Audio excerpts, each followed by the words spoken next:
بسم اللہ الرحمن الرحیم وبہ نستعین وصلی اللہ علی النبی وعلی آلہ وصحبہ اجمعین۔ سیرت النبی کے اس پروگرام میں ہم آپ کا استقبال کرتے ہیں۔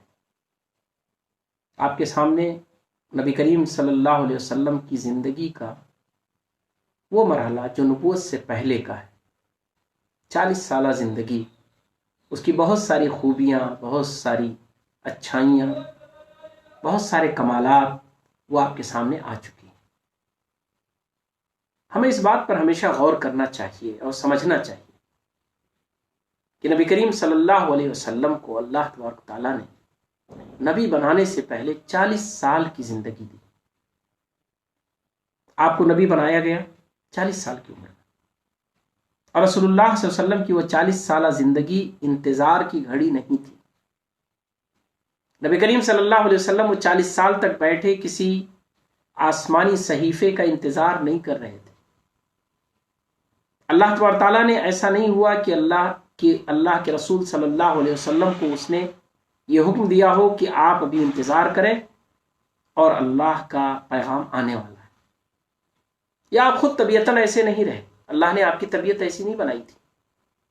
آپ صلی اللہ علیہ وسلم ایک نہایت ہی خوبرو نوجوان تھے، ایک ایکٹیو نوجوان تھے، ایک اچھا بچپنا آپ نے گزارا۔ انسانی زندگی کی جو بہت ساری تکلیفیں، بہت ساری مصیبتیں ہیں، وہ آپ نے برداشت کی۔ اپنے گھر میں، اپنے ماحول میں، اپنے رشتہ داروں کے ساتھ، اپنے دوستوں اور اعزاء کے ساتھ آپ نے وقت گزارا۔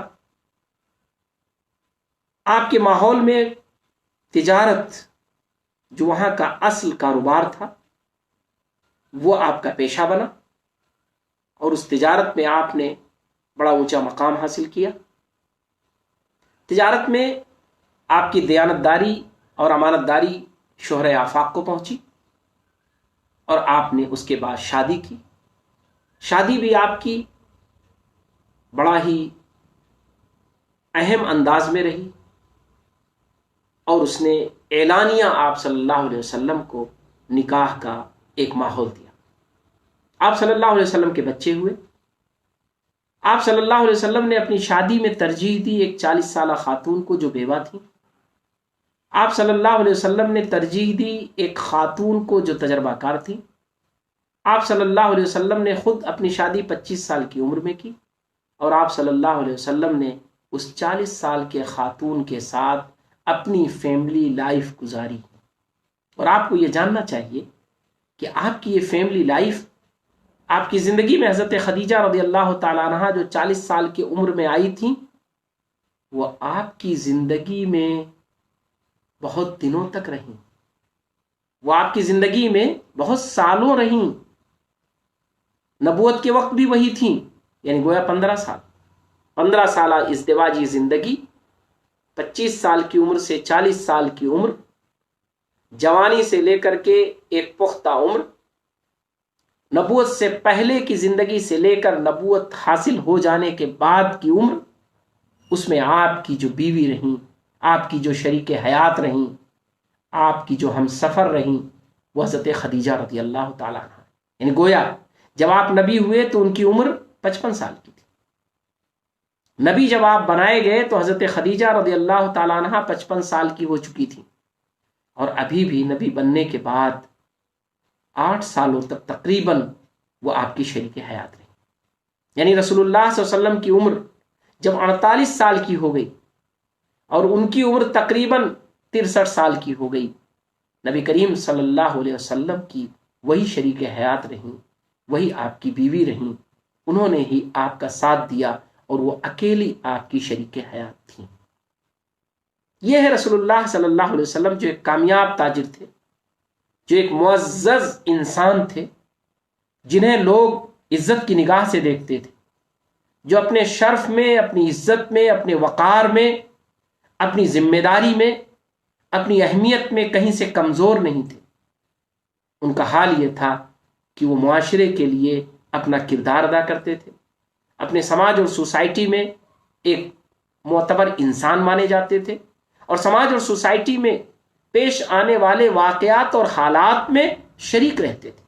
بلکہ صرف شریک نہیں رہتے تھے، ان کا رول ہوتا تھا، ان کا ججمنٹ ہوتا تھا، ان پر لوگ بھروسہ کرتے تھے، ان سے لوگ فیصلے کرواتے تھے، ان سے لوگ رجوع کرتے تھے، ان سے لوگ اپنی ضرورتوں کی تکمیل کیا کرتے تھے۔ لیکن خود رسول ایک نبی کریم صلی اللہ علیہ وسلم جب 40 سال کے ہونے والے تھے، ان آخری ایام میں رسول اللہ صلی اللہ علیہ وسلم کو تلاش ہوئی اپنے خالق و مالک کو پہچاننے کی، جاننے کی، اسے راضی کرنے کی، اسے خوش کرنے کی۔ اس شرکیہ ماحول میں، اس عرب کے اور مکے کے ماحول میں جہاں سب سے بڑا ماحول شرک کا ماحول تھا، مذہب اگر کچھ تھا تو وہ شرک تھا، مذہب کے نام پہ جو کچھ کیا جاتا تھا وہ شرکیہ اعمال تھے، مذہب کے نام پر جو کچھ تعارف تھا وہ شرک کے مختلف دروازوں کا تھا۔ انہی سے لوگ داخل ہونا چاہتے تھے اپنے خالق و مالک کے دربار میں۔ شرک کے بغیر کوئی دروازہ نہیں تھا ان کے پاس، شرک کے بغیر انہوں نے اپنے لیے کوئی راستہ نہیں رکھا تھا۔ نبی کریم صلی اللہ علیہ وسلم اس شرک کے دروازے کو چھوڑ کر براہ راست اپنے خالق و مالک تک پہنچنا چاہتے تھے۔ نبی کریم صلی اللہ علیہ وسلم کے بچپنے کا اور آپ کی جوانی کا اس سلسلے میں دو پہلو بڑا اہم ہے، وہ بھی آج آپ کے سامنے آنا چاہیے۔ نبی کریم صلی اللہ علیہ وسلم فرماتے ہیں کہ کبھی بچپن میں انہیں کسی ایسی محفل میں شرکت کا موقع نہیں ملا، یا ہمیشہ وہ ایسی محفلوں میں شرکت سے محروم رہے جو فحش محفلیں ہوں، جو گانے بجانے کی محفلیں۔ فرماتے ہیں رسول اللہ صلی اللہ علیہ وسلم کہ بچپنے میں کبھی ایسا ہوا کہ ساتھیوں کے ساتھ میں جانا چاہتا تھا یا میں نکلا جانے کے لیے، تو راستے میں مجھے تھکاوٹ لگ گئی، نیند آ گئی، ایسا کچھ پیش آ گیا کہ میں شریک نہیں ہو سکا۔ یعنی رسول اللہ صلی اللہ علیہ وسلم 40 سالہ زندگی میں ان تمام محفلوں سے بچتے رہے جو محفلیں کی فحش ہوتی تھیں، جو محفلیں کی گانے بجانے کی ہوتی تھیں، جو محفلیں کی تفریح کی ہوتی تھیں۔ نبی کریم صلی اللہ علیہ وسلم ان سے بچے ہوئے تھے۔ ایک شخص جو سماج اور سوسائٹی میں کردار ادا کرے، جو سماج اور سوسائٹی میں ایکٹیو ہو، جو سماج اور سوسائٹی میں کاروباری ہو، جو سماج اور سوسائٹی میں تاجر ہو، جو سماج اور سوسائٹی میں آگے بڑھ کر کچھ کر رہا ہو اور وہ ایسی محفلوں سے دور رہے، یہ اس کا بڑا کارنامہ ہے، اور یہ اس کی بڑی معصومیت ہے، یہ اس کا بڑا مقام ہے، یہ بڑی اس کی عزت اور شرف کی بات ہے۔